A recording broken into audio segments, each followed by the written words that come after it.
धड़कन से तेरा नाम निकलता है। दिल की हर धड़कन से तेरा नाम निकलता है। श्री राधे। सभी मीठी मीठी तालियों से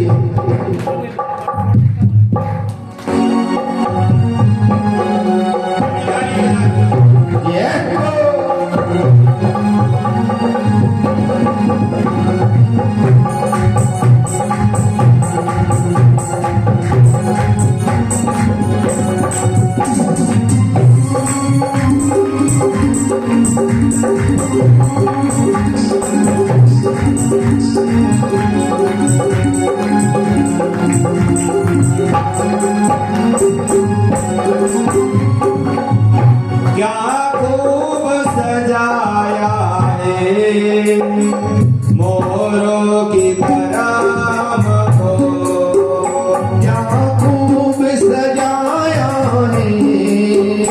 मोरों की तरह हमको क्या खूब सजाया है। मोरों की तरह हमको क्या खूब सजाया है।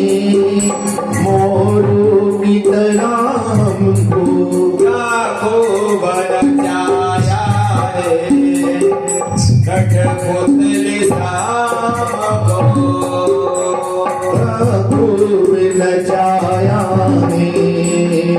कठपुतली सा हमको ये खेल तेरे न्यारे बस तू ही समझता है। ये खेल सभी सारे बस तू ही समझता है। ये खेल तेरे न्यारे बस तू ही समझता है। है खेल तेरे न्यारे ये खूब समझता है। दिल की धड़कन से तेरा नाम निकलता है। दिल की हर धड़कन से तेरा नाम निकलता है। श्री राधे। सभी मीठी मीठी तालियों से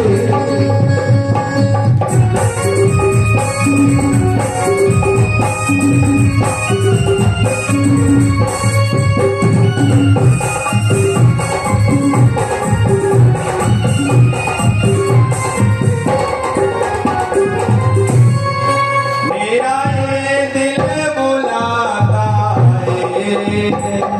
एक बार चले आओ। मेरा दिल ये बुलाता है। एक बार चले आओ। मेरा दिल ये बुलाता है। एक बार चले आओ। मेरा दिल ये बुलाता है। एक बार चले आओ। दर्शन देकर प्यारे मेरी बिगड़ी बना जाओ। दर्शन देकर प्यारे मेरी बिगड़ी बना जाओ। प्रियतम मेरे दिल में अरमान मचलता है। दिल भर मेरे मन में अरमान मचलता है। दिल की हर धड़कन से तेरा नाम निकलता है। दिल की हर धड़कन से तेरा नाम निकलता है। श्री राधे।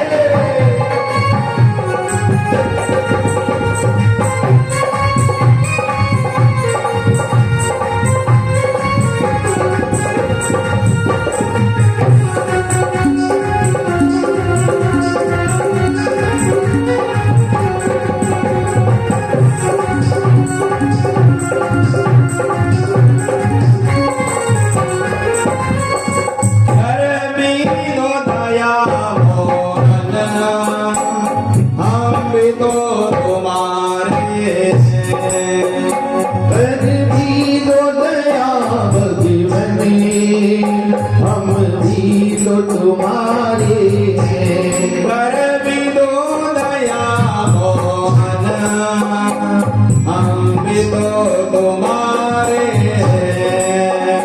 कर भी दो दया हम भी तो तुम्हारे हैं एक बार तो अपना लो जन्मों से तुम्हारे एक बार तो अपना लो जन्मों से तुम्हारे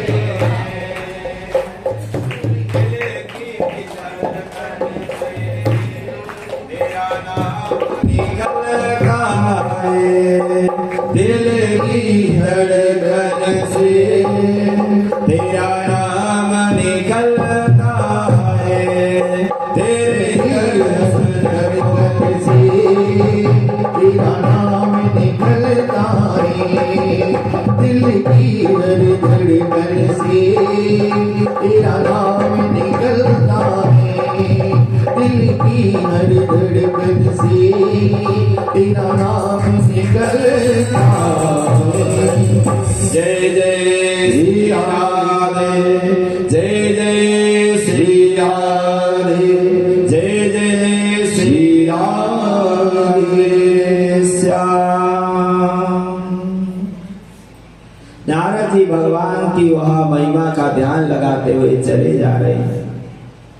जैसे ही वहां नारद जी ने मन में विचार किया कि मेरे प्रभु मधुबन वृंदावन की तरफ साधु संत महात्मा गए, वहां छोटे से बालक केवल 5 वर्षीय श्री नारद जी चले जा रहे हैं। मेरे प्रभु कहाँ हैं और कहाँ मिलेंगे? चलते चलते जैसे ही आगे चले गए तो वहां जैसे आगे गए तो भगवान श्री हरि वहीं प्रकट हो गए और भगवान श्री ने कहा, तुम छोटे से नन्हे से बच्चे भगवान को ढूंढने के लिए जा रहे हो? अरे भगवान तो सर्वत्र व्यापक है और भगवान तो अनंत है और भगवान की लीला भी अनंत है और यहीं बैठो भगवान का ध्यान लगाओ। तुम कहाँ ढूंढने जा रहे हो? भगवान श्री हरि के वहां छवि को निहारते हुए मन में चिंतन करते हुए चले जा रहे हैं श्री नारद जी। भगवान ने दर्शन देकर कहा, जाओ अपने घर लौट जाओ। तो नारद जी कहने लगे, प्रभु यह हम आपको पाने के लिए आए हैं और हम लौट कर नहीं जाएंगे। भगवान ने प्रार्थना की और विचार किया कि ये तो बच्चा बड़ा ही बुद्धिमान है, भगवान का भक्त है, हम इसे कह रहे लौट कर जाओ और यहाँ कहाँ इतने छोटे में जंगल में वहां जीव जंतु होंगे, तुम्हें काटेंगे, तुम्हें पकड़ेंगे। पर नारद जी चले गए और नारद जी जैसे ही वहां वृंदावन धाम में जाकर समाधिस्थ लग गए और जैसे ही वृंदावन धाम पहुंच गए, भगवान नाम जपते जपते रह गए और जपते जपते उनका भगवान श्री के चरणों में जब नमन प्रणाम करते प्राण अंत हो गया प्रथम जन्म में। और उसके बाद जब दोबारा जन्म हुआ वही ब्रह्मपुत्र होकर ब्रह्मा जी के पास मेरा जन्म हुआ। वेद व्यास जी महाराज, ये मेरी महिमा नहीं है, ये मेरा कर्म नहीं है, ये भगवान की कृपा है और ये भगवान का आशीर्वाद है, इसीलिए ये सब कुछ हुआ है, मेरा कुछ भी संभव नहीं है। इसीलिए आप भगवान की लीलाओं का वर्णन करो, भगवान की कथाओं को लिखो। और मेरे प्रभु को जब दोबारा संसार में भेजना पड़ा, मेरे प्रभु ने मुझे एक वीणा दिया और जिसका मैं वादन करते हुए नारद जी कहने लगे कि वेदव्यास जी महाराज आपके सामने आया हूँ और मैं जो वीणा का ये जो वादन कर रहा हूँ मेरा नहीं है, मेरे प्रभु का आशीर्वाद है। और मेरे प्रभु ने कहा है कि मुझे जब कोई भक्त या संसार में कोई दिक्कत पैदा हो तो उन्हें जाओ और उन्हें सन्मार्ग प्रदान करो। इसीलिए भगवान श्री हरि ने मुझे सम्मान के लिए ये बिना दिया। वही भुला का मैं गान करता हूँ, चला जाता हूँ।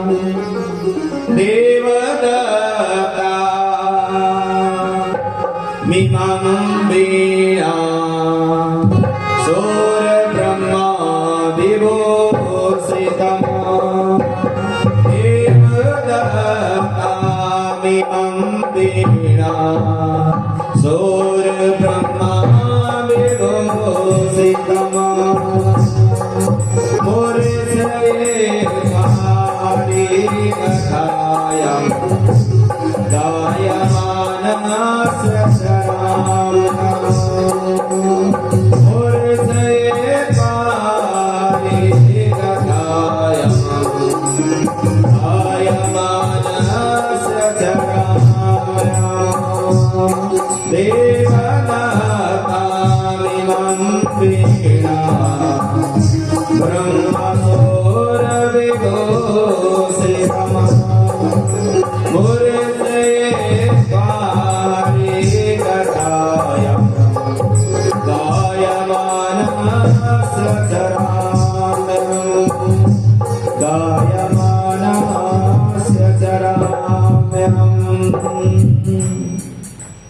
भगवान श्री हरि ने जैसे वह पिला दिया, नारद जी भ्रमण करके चले जा रहे हैं।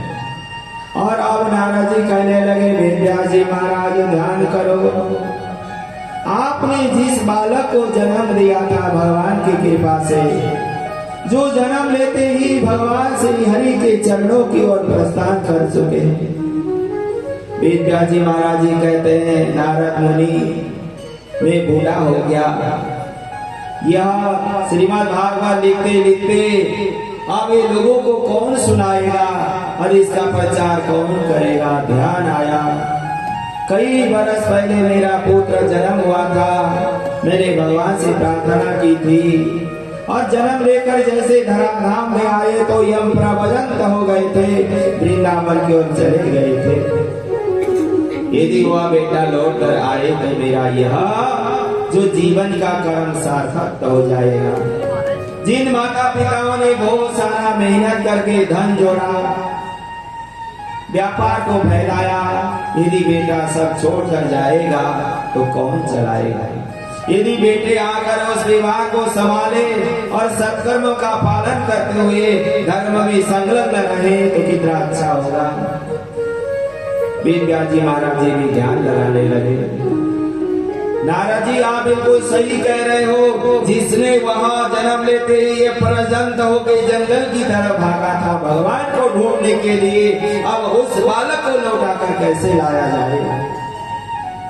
मन में विचार किया, जो भगवान को ढूंढने के लिए गया था, यदि उसके कानों में भगवान की लीला, भगवान के स्तोत्र, भगवान की श्लोक, भगवान की छवि, भगवान की करुणा जब सुनाई पड़ेगी तो लौट कर आएगा अवश्य देगा। अब उसके बाद क्या किया गया, विद्यास जी महाराज जी ने अपने शिष्यों को बहुत सुंदर 2 श्लोक रटा दिए। एक में तो भगवान की जो सुंदरता का वर्णन है और दूसरे श्लोक में भगवान की करुणा का वर्णन है। भगवान कैसे कैसे लोगों के प्रति करुणा करते हैं। तो प्रथम श्लोक में भगवान की छवि कैसी है, भगवान कैसे लोगों को मोहित करते हैं और भक्त भगवान के दर्शन के लिए क्यों जाते हैं, मेरे प्रभु कैसे। विद्यास जी महाराज जी बहुत सुंदर लिखते हैं। बरहा पीड़मा नटवर बपू कर्णयोर कर्णिकारम विव्रदास कनक कपिसम वैजन्तिम समाला रंदान मेरुरगर सुदया पूरयन गोप वृंदारण्यमा स्वपदरमणमो प्राविशत गीत कीर्ति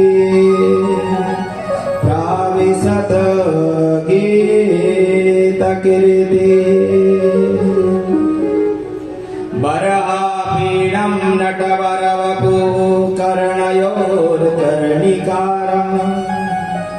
कैसे लग रहे हैं भगवान श्री हरि, जो सदा मोर मुकुट धारण किए हैं, जो मोर पंखों के धारण करे हुए हैं, और जब खड़े होते हैं एक टांग ऊपर एक नीचे, और जब बांसुरी बजाते हैं तो कहा जाता है कल कल कल कल बहती यमुना पत्थर बन जाती है।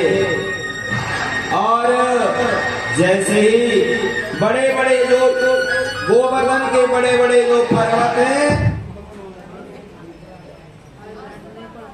जो बड़े बड़े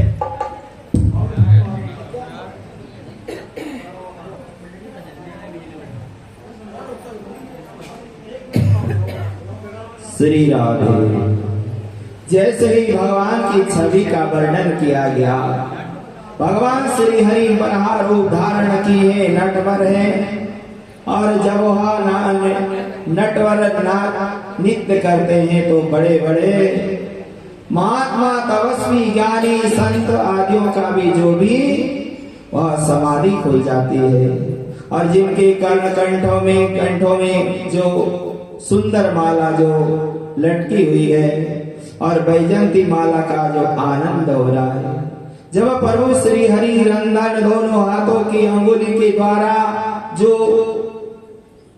बांसुरी बजाते हैं, तो जो गौ माता जंगलों में चरने के लिए गई है, वह अपने दांतों से जो घास चबा रही है भूल जाती है, और अपने कानों को ऐसे खड़े कर देती है, जिसे करणानंद से वह अमृत को अपनी अंतरात्मा में प्रवेश करती है। ऐसे भगवान श्री हरि की जब वह श्लोक सुनाया गया, तो तुरंत कहा श्री सुखदेव जी महाराज जी खड़े हो गए। ऐसे प्रभु इतने सुंदर है और इतने आनंद मग्न है, और मैं यहाँ ढूंढने के लिए आया हूँ। ऐसे भागवत के सुंदर श्लोक का मेरे कानों में जब पड़ रहा है, खड़े हो गए, देख रहे चारों तरफ, और कहने लगे कि भगवान सुंदर तो है, यदि मैं सुंदरता के पीछे किसी के भाग जाऊं, यदि कोई मुझे ना पाए, फिर मेरा क्या होगा। खड़े हो गए थे, श्लोक सुनने के लिए आगे बढ़े, फिर विचार किया सुंदर मात्र होने से कोई फायदा नहीं, करुणा करेंगे या नहीं करेंगे, मैं किसी के पास जाऊं कोई मुझे अपनाए या नहीं। तुरंत अपना बैठ गए कि दयावान भी है या नहीं। तो तुरंत शिष्यों ने दूसरा श्लोक सुनाना प्रारंभ कर दिया, जिसमें भगवान की करुणा की भावना है। अहो बकीयम स्तन कालकूटम जिज्ञान सयायादयद प्रसादवे लेवे गतिमदा त्रिचितां ततन्यम कम वा दयालुं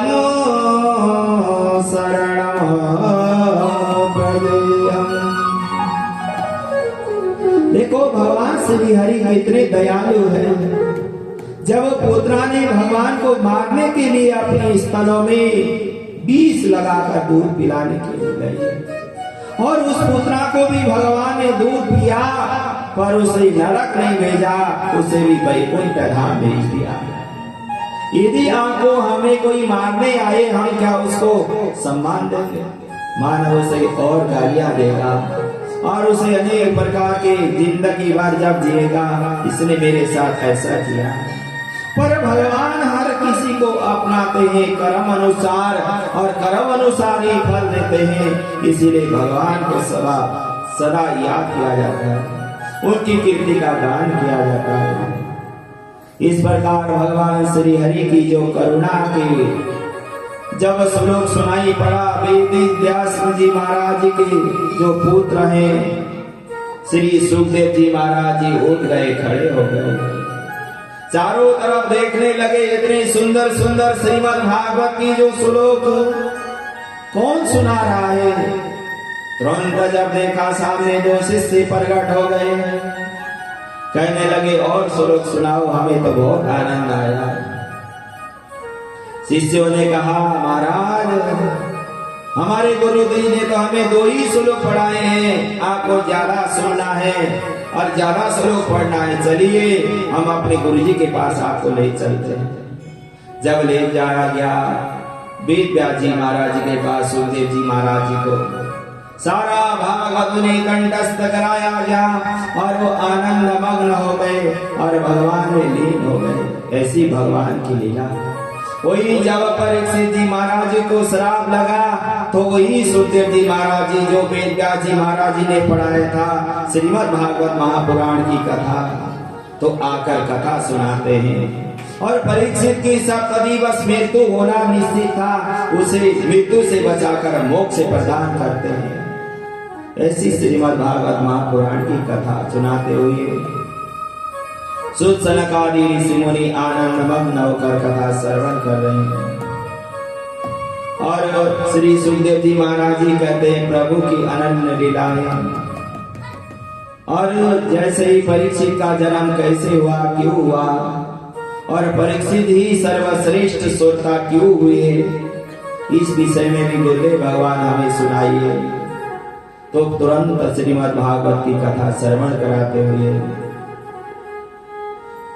श्री सूत जी महाराज जी कहते ऋषि मुनियों, महाभारत का युद्ध भयंकर हुआ, बड़े बड़े योद्धा युद्ध भूमि में समाप्त हो गए। और जो महाभारत का जो युद्ध था वह धर्म अधर्म का था। जैसे ही कौरव पक्ष में अधर्म को ही सर्वोपरि रखा जा रहा था, पांडव पक्ष में धर्म को ऊपर रखा जा रहा है। महाभारत का युद्ध इसीलिए हुआ कि जो युधिष्ठिर जी महाराज जी जो कहते थे पांडवों से मानते थे, पर राजा जो धृतराष्ट्र है उनका पुत्र दुर्योधन अपने पिता को बात को ही नहीं मानता था। वो कहता था कि ये हमारे सौतेले भाई, इन्हें कुछ भी नहीं देना और इन्हें राज्य से बाहर निकाल दिया जाए और इन्हें एक गांव एक क्षेत्र भी नहीं दिया जाए। उनका अपमान करता रहा और भयंकर महायुद्ध हुआ और कौरव के सारे 100 भाई वहां उस युद्ध में समाप्त हो गए। और देखो जहां अधर्म होता है वहां चाहे कितनी भी संख्या हो उसकी विजय नहीं हो सकती, और जहां धर्म होता है और जहां भगवान का साथ होता है, कहां 100 भाई और कहां 5 भाई। पांडवों में कोई भी किसी 5 के 5 रह गए और उधर 100 के 100 युद्ध में समाप्त हो गए परीक्षित। इस प्रकार यहाँ कहा जा रहा है कि देखो सारी कथा पूर्ण सुनाना तो बहुत ही असंभव है। हमारे गुरुदेव भगवान कहा करते हैं सप्तदिवस श्रीमद् भागवत का सुनाना का मतलब शताब्दी की तरह किसी तरह कथा को पूर्ण करना। विस्तृत वर्णन करें तो महीनों महीनों लग सकते हैं। इसीलिए तुरंत यहाँ कहा जाता है कि जब महाभारत का युद्ध समाप्त हुआ, सारे के सारे वहां युद्ध समाप्त हो गए। दुर्योधन की मृत्यु की वहां सैया में पड़ा हुआ है और जैसे रणभूमि में पड़ा हुआ खून से लथपथ हो रहा है दुर्योधन, जो अधर्म का साथ निभाने वाला, उसे जीव जंतु पशु पंछी काटने लगे, खाने लगे, वह तड़पता बिलखता ही हो रहा है। इतने में वहां अश्वत्थामा आया, कहने लगा मित्र तुम्हारा वह सौभाग्य देखा, तुम्हारा वह साम्राज्य देखा, तुम्हारा वह वैभव देखा, आज इतने बड़े युवराज राजा होकर जमीन में पड़े हो, जीव जंतु तुम्हें काट रहे, खा रहे, नोच रहे, वो भी तुम बस नहीं पा रहे हो कारण। तुरंत कहने लगा इदामिदे कौरव सिंजयानम वीरास्य वीरगतिम गतेषु वीरको दरामि दानमे सभवनरोधदण्डे धृतराष्ट्रपुत्रे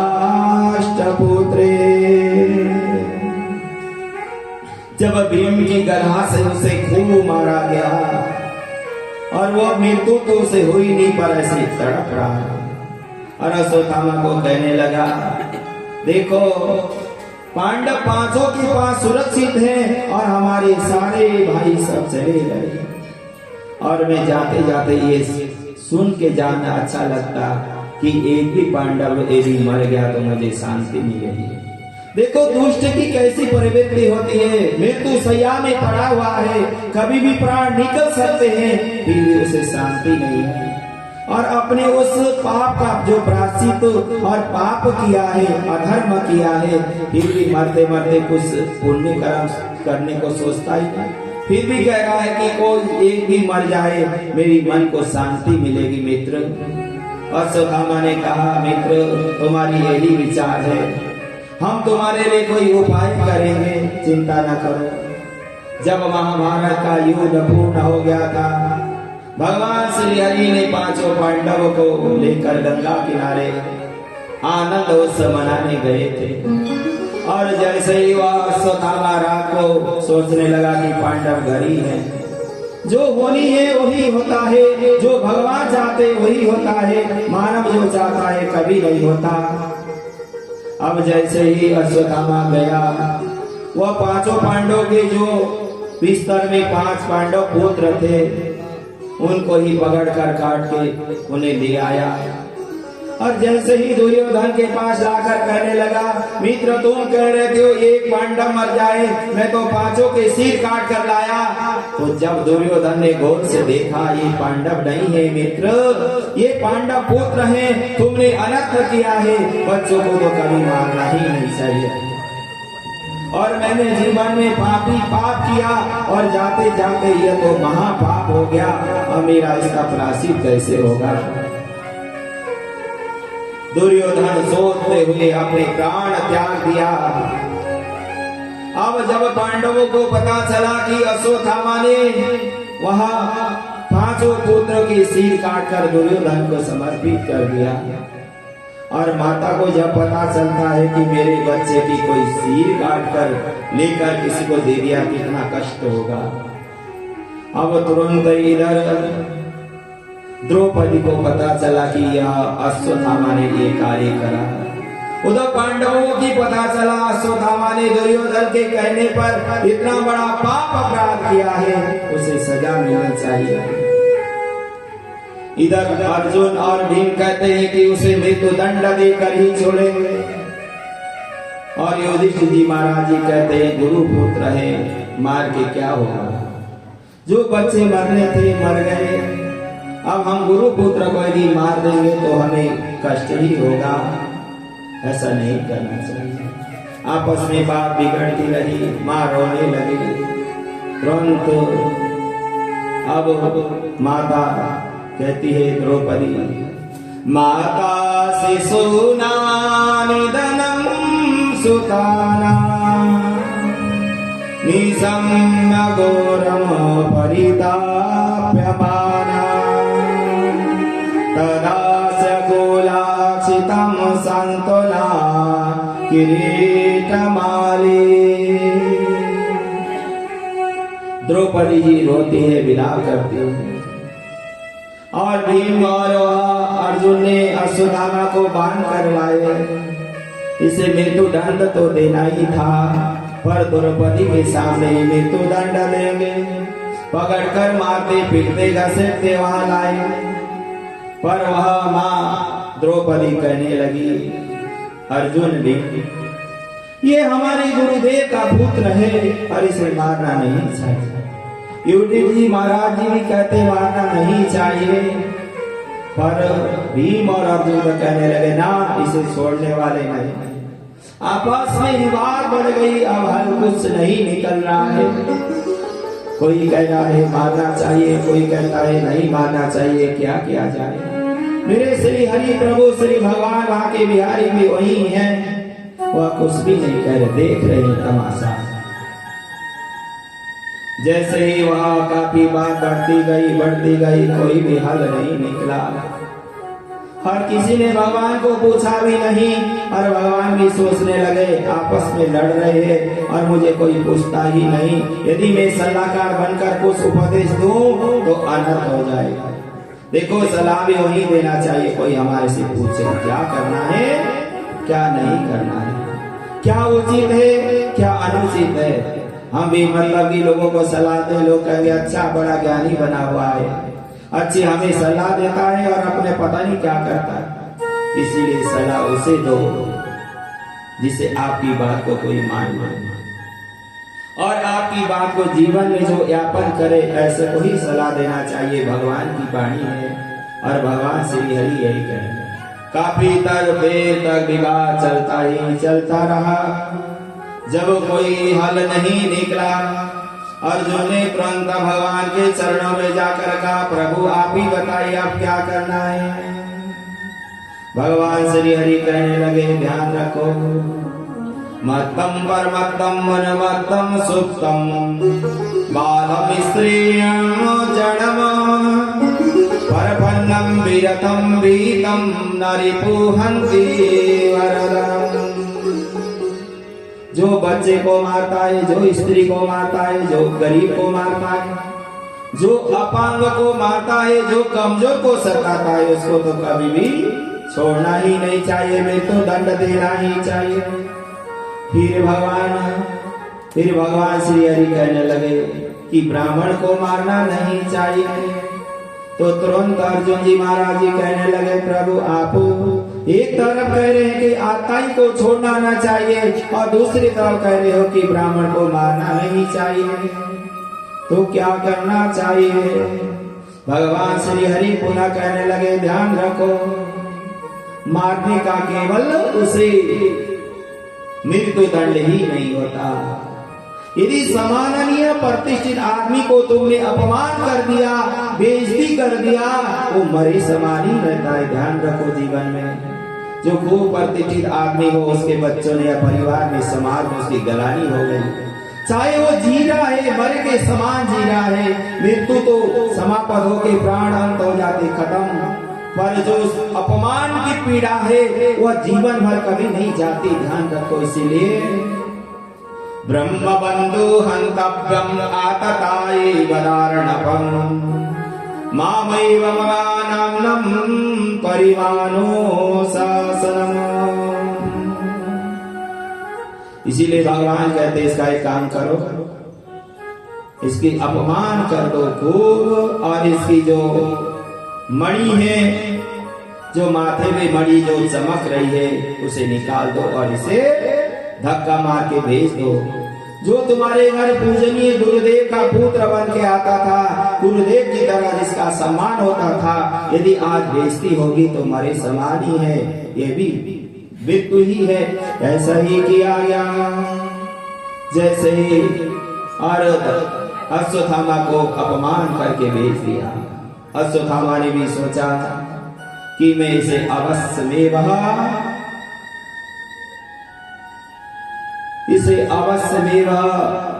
इन परिवारों को मैं समाप्त कर दूंगी मेरी बेइज्जती की।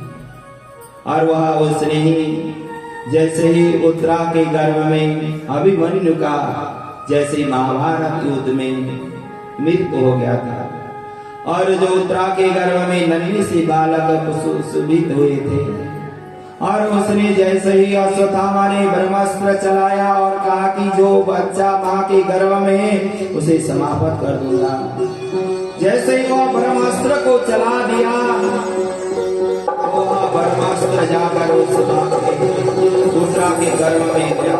भगवान श्री हरि ने देखा कि मेरे वह भक्तों की रक्षा के लिए प्रभु ने भी तुरंत ब्रह्मास्त्र को चला दिया, उसे वहीं अस्त्र को रोक दिया और वह माँ के गर्भ में जाकर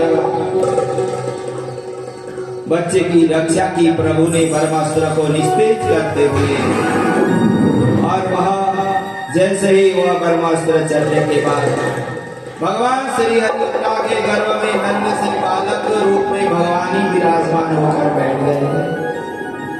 और जैसे ही वह पता चला कि भगवान श्री कृष्ण की जब यह लीला हुई, भगवान अपनी यात्रा पूर्ण करने के लिए चलने लगे और जैसे ही उत्तरा को पता चला, मेरे गर्भ की रक्षा के लिए प्रभु ने ब्रह्मास्त्र से रोक दिया था और अपने स्वरूप को मेरे गर्भ में स्थापित हो गए। देखो संसार में अनेक माताएं हुई, किसी के गर्भ से भगवान जन्म हुए, किसी के गर्भ से भक्त पैदा हुए, पर भगवान और भक्त जो उत्तरा के गर्भ में साक्षात विराजमान होकर बैठ गए। और वही परीक्षित जी महाराज जी अपनी मां के गर्भ में भगवान के दर्शन करते रहे और मरने से बालक देख रहे हैं मुझे कोई मारने के लिए काल आ रहा था और कौन से प्रभु ने मुझे उस काल को रोक दिया, वो मुझे कब मिलेंगे। विचार कर रहे हैं, मां के घर में स्थापित हो गए। भगवान श्री हरि लीला जब अपनी लीला पूर्ण हुई, चलने के लिए तैयार हो गए। तुरंत उत्तरा को पता चला प्रभु जा रहे हैं। तुरंत वहां उत्तरा दौड़ पड़ी, मेरे प्रभु जाएंगे तो मेरी यहाँ रक्षा कौन करेगा और मेरे प्रभु की यह महिमा कैसे मिलेगी। तुरंत जाकर प्रभु के चरणों में प्रभु श्री हरि चलने के लिए अभय रथ तैयार करके चल रहे हैं। प्रभु जैसे ही रथ में विराजमान हुए, एक पैर नीचे एक ऊपर और पीताम्बर हिल रहा है और प्रभु की बांसुरी टेढ़ी सी लग रही है। प्रभु चलने को तैयार है। भागी भागी वहां उत्तरा प्रभु के पास आकर कहने लगी, पाहि पाहि महायोगिन देव देव जगदपते नान्यम तदभयम पश्यम यत्र मृतो परस्परा। उत्तरा कहती है, पाहि मां योगिन देव देवा जगदपते नान्यम तदभयम पश्यम यत्र मृतो परस्परम। प्रभु श्री हरि आप मुझे छोड़कर जा रहे हैं। इतना बड़ा महाभारत का युद्ध हुआ और मेरे पति वहीं समाप्त हो गए और मेरे बालक के लिए अश्वत्थामा ने ब्रह्मास्त्र चला दिया और आपके कारण गर्भ में है। यदि आप जाएंगे तो इसकी रक्षा कौन करेगा। भगवान कहने लगे, बहुत दिन हो गए, मेरे माता पिता मेरी प्रतीक्षा देख रहे हैं, मुझे जाना तो चाहिए। फिर भगवान कहते हैं, तुमने मेरी शरणागति अपनाई है, तुम चिंता न करो, तुम्हारे यह बालक सुस्त रहेगा और ये सम्राट बनकर राज्य चलाएगा। तो तुरंत कहा जाता है, गीता में भगवान कहते हैं, अनन्यस्य चिन्तयन्तो मां ये जना परिभासते तेषां नित्याभियुक्तानां योगक्षेमं वहाम्यहम्। भगवान श्री हरि की वाणी है कि यदि तुम मेरे शरणागति आए हो, तुम्हारी सारी जिम्मेवारी मेरी है, चिंता न करो। तुम्हारी सारी व्यवस्था मैं बनाकर जा रहा हूँ, कोई अनहोनी हुई, कुछ कष्ट हुआ, मेरा ध्यान लगाना। ऐसे कहकर प्रभु श्री हरि आगे चले जा रहे हैं। भगवान श्री जैसे आगे गए तो मां कुंती जो पांडवों की माता है, प्रभु जब तक यहाँ रहे, महाभारत का युद्ध हुआ, महाभारत के युद्ध समाप्त हुए और भगवान श्री हरि जाने लगे तो मां कुंती कहती है, प्रभु जब तक हमारे जीवन में बड़े बड़े संकट थे, बड़ी बड़ी समस्याएं थी, बड़े बड़े लोग सताते थे और जहां बड़े बड़े लोगों का कष्ट था, प्रभु आप यहीं रहे और आप कहां जा रहे हमें छोड़कर। तुरंत भगवान श्री हरि कहने लगे, बुआ जी आप मुझे भगवान मानते हैं, मैं नन्हा सा बालक आपका भतीजा, यह मेरी कृपा नहीं है, ये प्रभु की पता नहीं कौन सी देन है। देखो भगवान सब कुछ करा भी रहे हैं और अपने ऊपर ये नहीं कह रहे मैंने करा। यही तो भगवान की महिमा है, यही भगवान की लीला है, यही भगवान की सत्यता है, यही जीवन में अपनाने की बात है। मानव छोटा मोटा कोई काम करता है, कहता मैं इतना दान दे आया, मैंने इतने गरीबों को भोजन कराया, मैंने इतना वस्त्र दान दिया। अरे मानव का क्या औकात यदि भगवान उसे न देते और उसके भगवान की कृपा जीवन में न होती और उनके पुण्य कर्म न होते, ना किसी के पास कुछ होता, न कोई देने के काबिल होता। दे किसने दे? भगवान ने हमें दिया है, इसीलिए हम लोगों को दे नहीं पा रहे। उन्हें देखो जिनके पास कुछ है ही नहीं और जिनके कर्म बिल्कुल खराब है, तो उन्हें क्या मिल सकता है? कुछ भी नहीं। इसीलिए भगवान की कृपा भी उन्हें होती है जो भगवान की लीलाओं का, अपने श्रेष्ठ कर्म का जो पालन करते हैं। तुरंत जब भगवान चलने लगे, कुंती माता कर कहती हाथ जोड़ कर, हे प्रभु आप कोई साधारण बालक नहीं हैं, आप अधिक अनंत सर्वव्यापक और भूत भविष्य वर्तमान सब कुछ आप ही हैं, आप न जाइए। ऐसा सुख किस काम का, ऐसा राज्य किस काम का, जब आप हमें छोड़कर ही जा रहे हैं।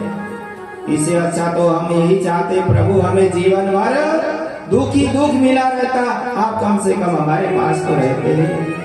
तुरंत प्रार्थना किए, नमस्ते पुरुषम त्वादमीश्वरम परकीर्तिम परम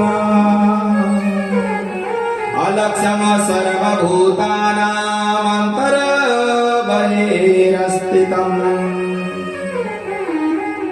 हे प्रभु आप सबके हृदय में रहने वाले हो, सभी के अंतरात्मा में आप विराजमान हो, आपको कौन ढूंढ सकता है और आपकी महिमा को कौन वर्णन कर सकता है? ये तो बहुत असंभव है प्रभु, आप ना जाइए। और जब वह महाभारत के युद्ध में दुर्योधन ने, धृतराष्ट्र ने हमारे बालकों को जहर के लड्डू खिला दिए और लाक्षागृह में बंद करके आग लगा दिया, फिर भी आपने बचाए थे।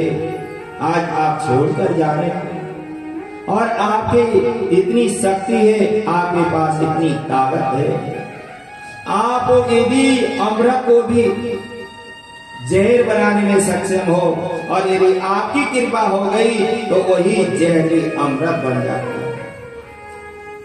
जो धृतराष्ट्र दुर्योधन ने मेरे बालकों को जहर पिला दिया था, पर आपने उन्हें अमृत बनाकर सुरक्षा की। आप पर ना जाइए। गरल सुदा रिपु करही नेता,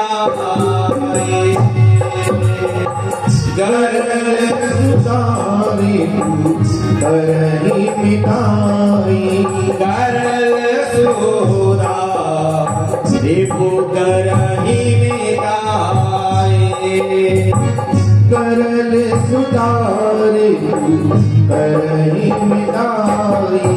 ओ पद सिंधु आलन शीतलाए, गोपद कमल सिंदूर सिपाही, गोपद सिंधु अनल शीतलाए, गोपद सिंधु अनल शीतलाए, गोपद सिंधु अनल शीतलाए, गोपद सिंधु अनल शीतलाए। कहा क्या है कि भगवान श्री हरि चाहे को बड़ा महान समुद्र को भी गोपद के खून से पार कर सकते हैं। यदि भगवान की कृपा जीवन में न हो तो पता नहीं वही छोटा सा एक नदी भी हमें डूबो देगा।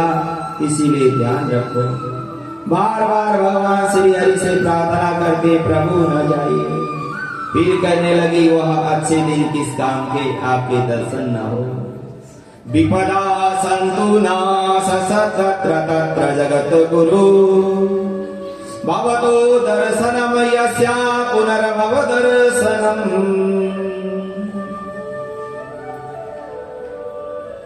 माँ कुंती कहती है आप जब तक यहाँ रहे, बड़े बड़े ऋषि मुनि महात्मा संत तपस्वी ज्ञानी यहाँ आए, उनके दर्शन हुए, उनके यज्ञ तप हुए। अब आप जाएंगे तो क्या होगा। पर भगवान खूब समझा बुझा कर चले जा रहे हैं। भगवान आगे चले गए तो युधिष्ठिर जी महाराज बड़े परेशान। युधिष्ठिर महाराज जी कहने लगे भगवान मित्र छोटे भ्राता, भगवान के सामने जो जैसा भी अनेक संबोधन है, अनेक प्रकार के जो अपनी भावना से प्रकट करते हैं। कोई भगवान को भगवान मानता है, कोई भाई मानता है, कोई मित्र मानता है, कोई पति रूप में स्वीकार करते हैं। अपने अपने विचार है, अपनी अपनी भावना है। और भगवान श्री कृष्ण युधिष्ठिर जी महाराज जी से छोटे हैं और उन्हें छोटा भाई समझते हैं, बुआ जी के लड़के, मामा जी। इस प्रकार जब भगवान श्री हरि आगे चले जा रहे हैं, युधिष्ठिर जी महाराज जी भी रोने लगे, नेत्रांसु की धारा बहने लगे। कन्हैया जब तक महाभारत का संकट रहा आप हमारे साथ रहे और आज आप हमें छोड़कर जा रहे। भगवान कहने लगे बहुत दिन हो गया, जाना तो पड़ेगा ही, माता पिता समाज प्रतीक्षा कर रहे हैं। तो युधिष्ठिर जी महाराज जी कहने लगे अरे इतना बड़ा महाभारत का युद्ध हुआ, इतनी स्त्रियां विधवा हो गई, इतने बड़े बड़े महारथी समाप्त हो गए और ये राज्य मुझे मिला, इस राज्य का क्या फायदा। जो ऐसे खून रंग रजित के द्वारा राज्य प्राप्त हुआ, ऐसे राज्य भोग के मैं क्या करूंगा, मैं भी तुम्हारे साथ चलता हूं। भगवान कहने लगे अपनी कर्तव्य को निभाओ, तुम्हारे कर्म अनुसार राज्य मिला है, इस राज्य का पालन पोषण भरण श्रेष्ठ चलाना ही धर्म है, इसे छोड़ना और भागना धर्म नहीं है। और तुम्हारा जो विशेष कार्य है ना उसे ध्यान दो। भगवान जी समझाते हैं, युधिष्ठिर जी महाराज जी कहते नहीं मुझे राज्य करना ही नहीं, क्योंकि देखो बात उसकी समझ में आपको आएगी जो आपको उसे बड़ा मानोगे, भगवान मानोगे, गुरु मानोगे और कोई श्रेष्ठ जन मानोगे। अब किसी बच्चे की बात कितनी अच्छी होती है, पर लोग कहते हैं बच्चे की तो बात है क्या माने। अब क्योंकि युधिष्ठिर जी महाराज जी भगवान कन्हैया को छोटा भाई समझते हैं और बार बार समझाते ही मानते ही नहीं। अब तुरंत आगे चले, भगवान श्री कृष्ण विचार करने लगे इन्हें गुरु जी की आज्ञा की जरूरत है, कोई ज्येष्ठ आदमी के पास ले जाना चाहिए। और मन में विचार आया युधिष्ठिर महाराज जी को भीष्म पितामह जी के पास ले जा रहे हैं। भीष्म पितामह महाभारत के युद्ध से वहां मृत्यु शैया में पड़े हुए हैं और उन्होंने देखो भीष्म पितामह स्वयं मृत्यु का प्रदान है उन्हें, वो जब चाहे मर सकते हैं और जब चाहे जी सकते हैं, उन्हें कोई मारने वाला ही नहीं है। वह फिर भी वहां बैठे हुए हैं, उनके वहां सैया से खून टपक रही है, पर वह प्राण अपने अब त्यागना ही नहीं चाहते। मेरे प्रभु कब आएंगे और कब दर्शन देंगे और कब तभी मैं यहाँ से जाऊंगा। मन में विचार करते करते सोचते सोचते बैठे हुए। अब भगवान श्री कृष्ण ने युधिष्ठिर जी महाराज जी को समझाया, समझ न पाए, तुरंत भीष्म पितामह जी के पास ले गए और कहने लगे देखो इन्हें राज्य मिला, सब कुछ मिला, फिर भी यह उस कार्य को करना ही नहीं चाहते। तो जैसे ही भीष्म पिताजी के सामने भगवान श्री कृष्ण पहुंच गए तो भीष्म पितामह बड़े प्रसन्न हो गए। आज मेरा जीवन धन्य होगा, मेरे मृत्यु का समय भी निकट है और मैं जब चाहे मरना चाहता हूँ जल्दी से जल्दी। और मैं बहुत दिन से प्रतीक्षा कर रहा था कि बंसुरी वाले और ये मंद मुस्कान वाले कन्हैया कब आएंगे। जैसे वहां पहुंचे कहने लगे भीष्म पितामह आ गए हो। कभी तुम सारथी बनते हो, कभी सलाहकार बनते हो, कभी उस बनते हो, अब आ गए हो तो ठीक है। तुम मेरे तो भगवान ही हो, चाहे छोटे हो चाहे बड़े हो। मेरे सामने खड़े हो जाओ, मेरे आंखों के सामने, और मैं ये नेत्र से आपके दर्शन करना चाहता हूँ और मेरे और आपके बीच में कोई भी ना आए। और ध्यान रखना, जब तक मैं अपने प्राण नहीं त्यागूंगा हिलना ही नहीं। अब भगवान सोचने लगे हो तो बहुत मुसीबत आ गई। इतने दिनों से सरसैया में पड़े हुए गए तो है ही नहीं, और मैं कह भी नहीं सकता चले जाओ, पर इन्हें तो स्वयं मृत्यु का ही वरदान है। तो जब तक ये कहेंगे, जब तक ये नहीं मृत्यु प्राप्त करेंगे ही रहना पड़ेगा। तुरंत भीष्म पितामह कहने लगे हाथ जोड़कर सदैव देव भगवान प्रतीक्षिता कलेबरम याददिदम हिनोयम परसन्नः सारुलोचनम् लसामुखम्बुजध्यान पथस् चतुर्भुजम्। भीष्म पितामह जी ने जब ये कहा आपको यहीं खड़े रहना, भगवान सोचने लगे कि कब तक खड़े रहूंगा, कोई टेंशन में आ गए। तुरंत भीष्म पितामह जी कहने लगे ना ना, ये मैं आपका रूप देखना ही नहीं चाहता। आपके चेहरे में मुस्कान हो और आपकी मंद मंद मुस्कान करते हुए आप बांसुरी बजाइए, और मंद मंद आपकी छवि को जब देखता देखता जब मेरा मन भर जाएगा प्रभु तभी जाऊंगा, उसे पहले नहीं जाने वाला।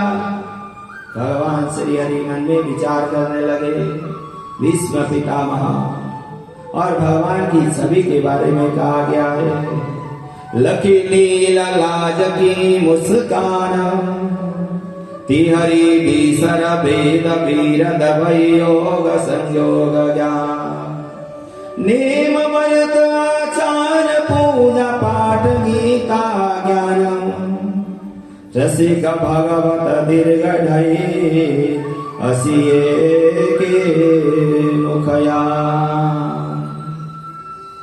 जब भगवान की वह छवि निहारते बड़े बड़े ज्ञानी तपस्वी सब कुछ भूल कर उनमें ही समा जाते हैं। इसीलिए भगवान श्री हरि की छवि का वहां वर्णन किया गया। और जैसे ही भीष्म पितामह के सामने भगवान कृष्ण कहने लगे भीष्म पितामह जी इन्हें समझाओ, हम इन्हें भी आपके साथ लाए हैं। किसे लाए हो? युधिष्ठिर महाराज को। तुरंत भीष्म पितामह जी समझाने लगे पुत्र, महाभारत का युद्ध समाप्त हो गया और तुम्हें राज्य मिला है, तुम्हें राज्य चलाना है। राजा का धर्म है रोने का नहीं है। देखो राजा कोई युद्ध करने आ रहा है, तुमने युद्ध किया है और तुम्हें कोई फ्री में राज्य नहीं मिला है, और तुम्हें जो प्रभु की कृपा से मिला राज्य को चलाना ही धर्म है। सोच को त्यागो और ये जो कुछ हुआ उसे भूलो, आगे क्या करना है वो विचार करो, यही तो धर्म है। तो तुरंत भीष्म पितामह बताने लगे, सुनो कान खोल कर, तो दान धर्म राज धर्मन मोक्ष धर्मान विभाग स्त्री धर्मान भागवत धर्मान समां सव्यासयोगत। भीष्म पितामह राज धर्म के बारे में बता रहे हैं, स्त्री धर्म के बारे में बता रहे हैं, अनेक धर्म के बारे में बताते बताते कहने लगे जो पापी उसका विनाश हुआ, जो अधर्म किया वो चले गए, और तुम्हें तो भगवान ने जो सेवा दी है उसे नहीं करोगे, कैसे काम चलेगा। इसीलिए इस सुख को त्यागो अपने राज्य की ओर जाकर अपने राज्य चलाओ और अपने उस कार्य को पूर्ण करो। जब विश्व पितामह ने समझाया, युधिष्ठिर जी महाराज जी मान गए और अपने राज्य की ओर जाकर राज्य करने लगे। अब विश्व पितामह भगवान श्री हरि से कहने लगे, आपको तो जाना ही नहीं, यही रहो। आज एकादशी का दिन है, शुभ अवसर है, शुभ बेला है, उत्तरायण तिथि है और भगवान श्री हरि शुभ मुहूर्त भी है और मेरे प्राण निकलने वाले भी हैं और आप मेरे सामने खड़े भी हैं और दोबारा आप कभी आओगे या नहीं, ये शुभ अवसर मुझे मिलेगा या नहीं। विश्व पितामह कितने ज्ञानी प्रार्थना करने लगे, प्रभु मेरे पास आपको चढ़ाने के लिए पुष्प भी नहीं है, मैं उड़ ही नहीं सकता और कोई लाकर देने वाला भी नहीं है। इसीलिए मैं मन ही मन के द्वारा जो भी पुष्प आपको अर्पित करने जा रहा हूं, वही स्वीकार करिए। मेरे मन रूपी जो अमृत के जो पुष्प है वही स्वीकार करते हुए मुझे आप आशीर्वाद देना। इति मति रूप कल्पिता वितृष्णा, इति रपीति मति रूप कल्पिता वितृष्णा, भागवते शाश्वतम पुंगवे विभुमने। इति मति रूप कल्पिता वितृष्णा, भगवती शाश्वतम पुंगवे विभुमने। सुमुखमुपगते कुचिरदिहरतम्, कराग्रे भुवेषु यदप्रभवा। इति मतिरूपकल्पिता वितृष्णा, भगवती शाश्वतम् पुंगवे विभुमने। सखी सखवचो निसंव्यपद्यम्, निज परायोर्बलरतम् निसंव्यप।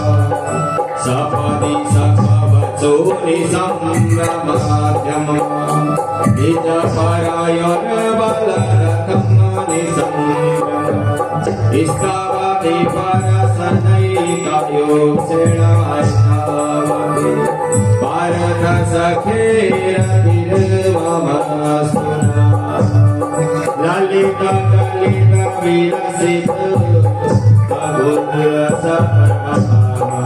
मरण निरक्षण कल्पितोरुमाना। कृतधनु कृतवच उन्मन्दा, कृतमिगतं किल यास्य गोप्यपदो। इति मतिरूपकल्पितृष्णा, भगवती शाश्वतं पुंगवे विभुमने। भगवती शाश्वतं पुंगवे विभुमने। भीष्म पितामह ने अपने कर कमल मन के द्वारा, देखो पूजा के कई प्रकार होते हैं, एक मानसिक, एक कर्म और एक वचन। पूजा के अनेक विधान है और मानसिक पूजन की तो यदि आपके पास कोई सामग्री नहीं है, आप कहीं चले गए, मन ही मन भगवान की वह मानसिक पूजन में भी वही फल प्राप्त हो सकता है। शंकराचार्य महाप्रभु ने बहुत सुंदर स्तुति लिखा हुआ है और वह सुंदर स्तुति में जो मन के द्वारा पुष्प अर्जित करते हुए संपूर्ण पुष्प जो भी सामग्री भगवान को निवेदित किया जा रहा है।